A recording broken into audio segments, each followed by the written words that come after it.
Bonjour Christophe. Bonjour, Alors merci de nous recevoir en Lot-et-Garonne, c'est ça? c'est ça, tout à fait. Là, tu es actuellement dans l'entreprise UPSA ou l'entreprise dans laquelle tu travailles? C'est ça, je suis au bureau là, dans notre poste de dessinateur, en fait, dans le bureau des dessinateurs. Et donc tu es dans l'entreprise UPSA. Tu travailles chez eux depuis un certain temps, j'imagine? Depuis 2012. D'accord. Est-ce que tu peux nous expliquer un petit peu comment tu t'es retrouvé toi à être maker pour l'association Unevol? Oui, alors en fait, ça a commencé avec la nouvelle direction qui est arrivée en 2000, aux alentours de 2020-2021, qui a fait le tour de chaque service et a posé des questions un peu à tous les employés. Et il y a une employée qui savait qu'on avait les capacités de conception avec les dessinateurs, les imprimantes, en fait, tout le matériel qu'on peut disposer. Et elle a fait remonter en expliquant qu'il existait cette association Enable qui fabriquait des prothèses pour les jeunes enfants. Voilà. Une fois qu'on a eu ce contact-là, la directrice est venue en parler directement à notre service, parce que voilà, on est vraiment le service concerné qui fabriquons des pièces spécifiques pour toute l'usine UPSA, que ce soit des pièces en inox, que ce soit des pièces en aluminium, en 3D, voilà, on a vraiment l'appareillage et les compétences pour le faire. Et on a commencé à regarder ce qui se faisait chez Enamel. Donc on s'est inscrit avec eux, et jusqu'au moment où on a vraiment eu les feux verts de la direction et on a rencontré le PDG Thierry, justement, au niveau du siège UPSA. Et c'est là qu'il y a eu cette association qui a été faite entre Enable et UPSA. Parce que toi, chez UPSA, tu as régulièrement, on te demande régulièrement d'utiliser l'impression 3D pour votre travail ou quand ça c'est que vous avez Tout à fait. des imprimantes 3D chez vous? À quoi elles servent? Parce qu'en fait, on s'en sert vraiment pour toutes sortes de pièces. On peut fabriquer, remplacer certaines pièces qui n'avaient pas besoin d'être en inox, faire des projets, faire des essais avant d'usiner des pièces qui peuvent coûter très cher. Donc voilà, on fait les essais souvent en 3D aussi, quoi. Et ça Donc, permet d'adapter à moindre coût pour faire les améliorations de chaque machine, chaque pièce. selon vous, fabriquez des machines qui sont utiles à quoi? Alors en fait, chez Ipsen, on fabrique tout ce qui est médicaments. Mhm. Donc le Dafalgan, les Feralgan, ça c'est les principaux marques de l'usine. Mais après, on va faire les vitamines C, le citrate, en fait, tout, les choses pour dormir. Maintenant, on s'est diversifié dans des produits comme l'Hydraphys, pour l'hydratation des sportifs, etc., quoi. Donc, en fait, on a pas mal de chaînes avec des machines Mhm. et nous, on Et donc, fabrique tout ce qui est pièces en interne pour réparer, pour améliorer l'échelle. d'accord, ok. Donc du coup, il y a des imprimantes 3D et toi, tu es habilité à remplacer ces pièces. Du C'est ça, coup, moi je suis dessinateur et concepteur, en fait. d'accord. Alors, en tant que maker pour Enable, est-ce que tu pourrais chiffrer le nombre d'appareillages que tu as pu réaliser jusqu'à maintenant? Alors, pour l'instant, nous en avons fait quatre.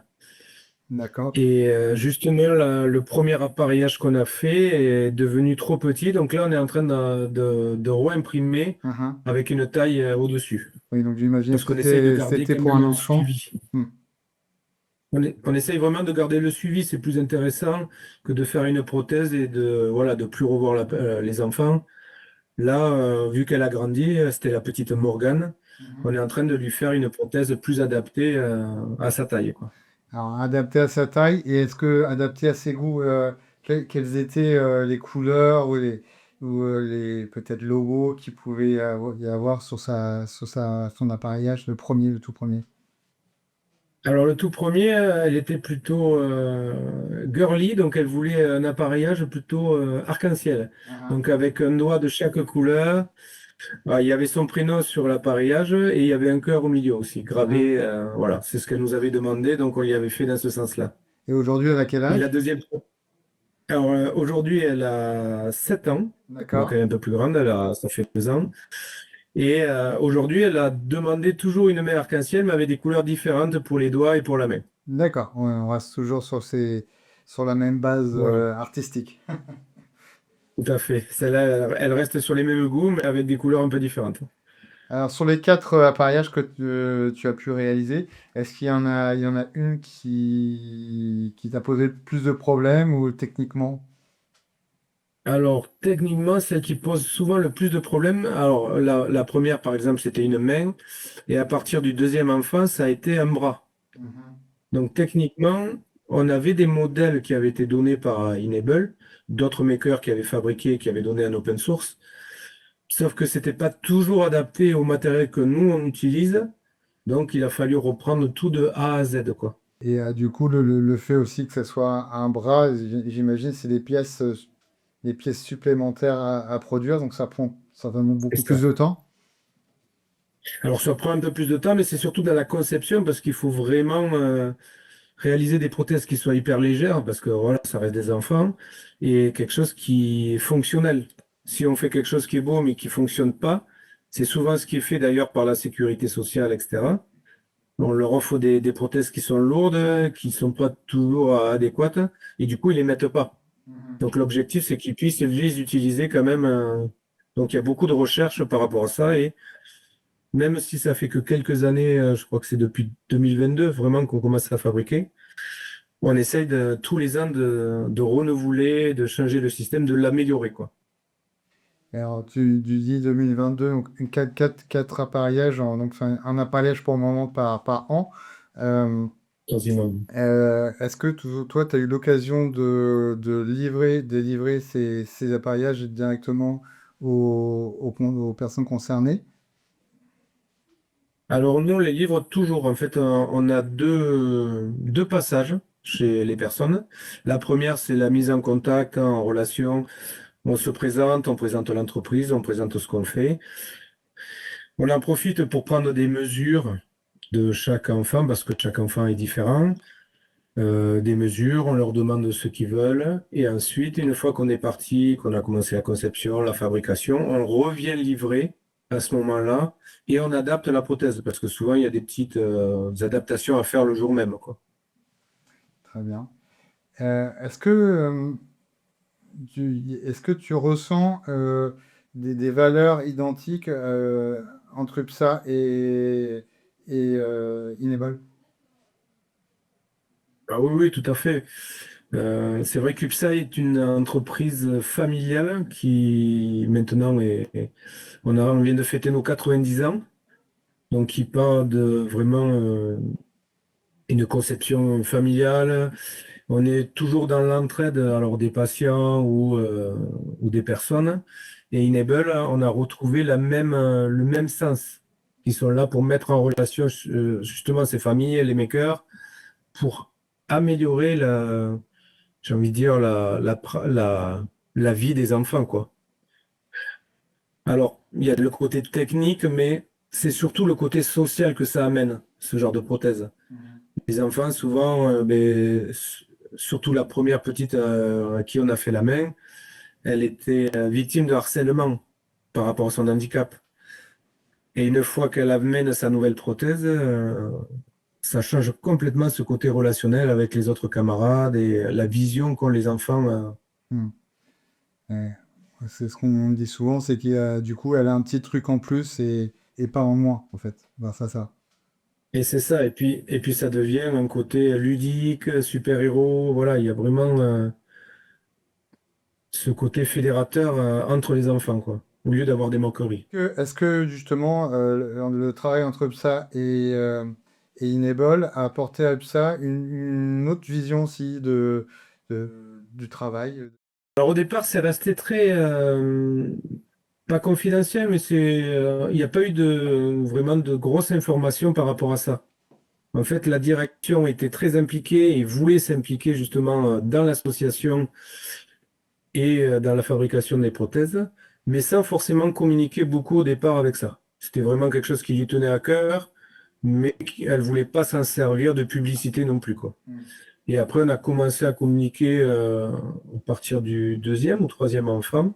On a commencé à communiquer un peu là-dessus en interne. Mhm. Et c'est vrai que ça a amené une autre vision pour les salariés, de s'apercevoir que on dit des choses par rapport au bien-être, par rapport aux personnes, et qu'on le faisait en fait. Voilà, qu'il y avait des choses qui étaient mises en place pour ça, quoi. Ce qui est important à dire aussi, hein, c'est que tous les makers, hein, de l'association Enable donnent de leur temps et même de l'argent, parce que la matière première, Oui, il faut l'acheter, etc. C'est, j'imagine, complètement le cas aussi pour UPSA. tout à fait, ouais. Alors là, moi, j'ai l'avantage d'être, toutes les matières premières sont payées par UPSA aussi, quoi, Mhm. Donc ouais, c'est même du qui temps, fournissent, du temps de travail pour toi tout à fait, ouais. qui est desservi pour la cause d'Enable. C'est un sujet qui me tient à cœur parce que moi-même, j'ai un handicap physique, donc je sais ce que peuvent ressentir, les enfants, quoi. Vous avez communiqué, vous, un petit peu avec UPSA pour proposer vos services dans la région? Alors nous, on a communiqué en interne, on n'a pas fait de publicité externe et je pense que c'était pas non plus une priorité de la direction. Mhm. Voilà, on voulait travailler dessus sans faire de la publicité.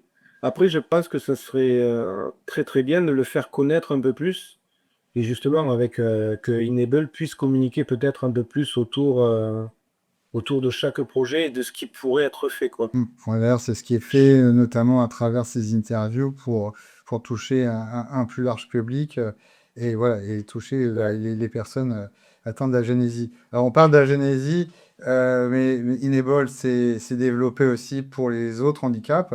Alors, je connais pas ton Oui, handicap, tout à fait, mais d'accord, oui. il y a Enable 360 qui permet à des personnes d'un handicap, ça peut être quelqu'un qui a une main sectionnée ou un doigt, etc., Oui. pour fabriquer tout un tas de matériel. On parlait même des personnes dyslexiques qui avaient des règles qui permettaient aussi à ces personnes-là d'apprendre à lire ou de lire plus facilement. Est-ce que tu as eu l'occasion pour le moment de toi aussi de travailler pour Enable 360?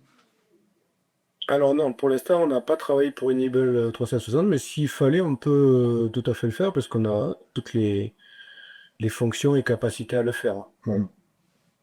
Donc pour ça, il est très simple, il suffit d'aller sur le site d'Enable et d'Enable 360 pour faire des demandes et voilà, de préciser un petit peu le besoin.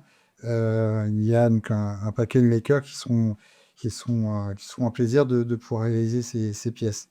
Alors si toi tu retiens vraiment voilà, une expérience, voilà, un élément de ton expérience avec Enable là, sur les 4 ans qui se sont passés. C'est quoi le souvenir le plus marquant pour toi? Alors vraiment, les souvenirs marquants, et je pense que c'est quasiment à chaque fois la même chose, c'est quand on vient livrer la prothèse et les réactions des enfants et des parents, quoi. Mhm, Qui vraiment, à chaque fois, c'est une charge émotionnelle qui est énorme. mhm. Ils nous remercient. Les enfants, souvent, sont plus nature, donc eux, ils prennent la prothèse, ils vont les essayer Ils veulent, d'apprendre ouais, ouais, dedans, j'imagine qu'ils etc. veulent essayer ça tout de suite.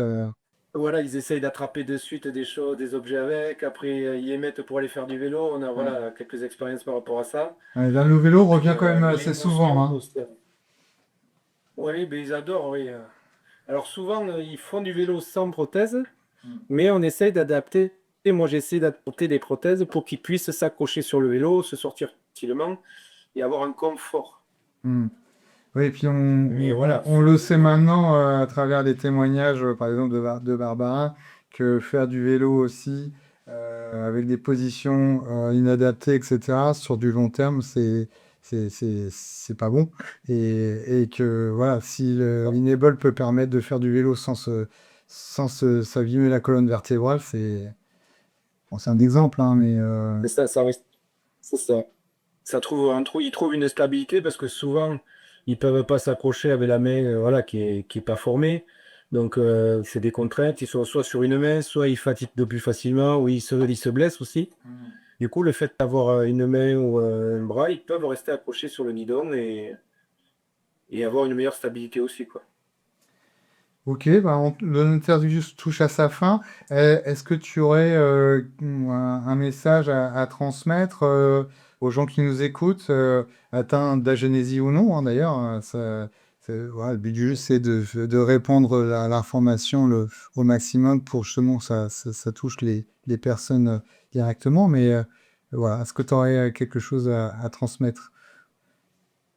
Mais c'est ce que j'allais dire, vraiment que les personnes soient concernées ou pas, de relayer le message.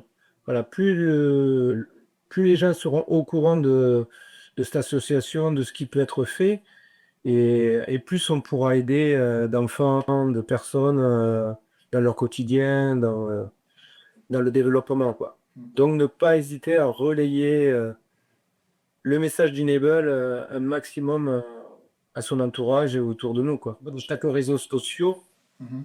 chaque personne dans chaque réseau social va pouvoir amener sa pierre Ouais, à l'édifice exactement. et faire développer la communication sur cette association, quoi. Alors, même une dernière petite question. Est-ce que, bon, ça a été le cas de quelques makers, est-ce que tu as eu l'occasion d'en rencontrer d'autres, d'échanger avec d'autres makers pour résoudre des problèmes qui pouvaient se poser à toi? Est-ce que tu as participé aussi, par exemple, à des salons avec les makers, avec les membres de l'association? Alors, j'ai rencontré les membres de l'association, dont le président, Thierry, mais après, j'ai pas eu l'occasion de rencontrer d'autres makers en direct. On a communiqué avec certains, justement, sur des modèles qu'on avait fabriqués pour essayer d'expliquer, parce que souvent, quand on fabrique comme ça, on met eh bien, nos conceptions en open source pour que tout le monde puisse les réutiliser. Et voilà, j'étais en communication avec certains parce que maintenant, il commence à se faire aussi des prothèses myoélectriques Ah oui. avec des petits capteurs de façon à ce que ça devienne mécanique. D'ailleurs, ça a été une des demandes des parents pour le dernier enfant qui voulait un système électronique ou mécanique, quoi. Ouais. Enfin, ça, c'est Mais j'ai important pas eu aussi. vraiment de rencontre en direct. Mais bon, c'est important quand même de le préciser, c'est qu'il y a une entraide entre chaque maker pour faire avancer, bah, améliorer chaque appareillage au fil du temps, quoi. C'est ça, parce qu'il y a les connaissances de chacun, les compétences de chacun. Peut-être même, pourquoi pas, s'entraider. Si quelqu'un n'a pas la technologie nécessaire et qu'il y a un maker à côté qui l'a, pourquoi pas lui faire quelques pièces pour que lui puisse finaliser plus facilement son projet. Voilà, c'est vraiment quelque chose qui pourrait être tout à fait envisageable, quoi. Alors, merci Christophe pour ce temps que tu accordes avec UPSA aux bénéficiaires de l'association. Je te souhaite une belle fin de printemps, parce que là, il fait très chaud en ce moment sur toute la France. Euh, à moins que tu aies quelque chose à ajouter. Diffuser au maximum ces vidéos, le savoir-faire d'Enable, pour qu'on puisse aider un maximum de personnes, d'enfants, et qu'on puisse vraiment améliorer leur quotidien. Très bien. Merci beaucoup Christophe. À très bientôt. Merci, Annie. À bientôt.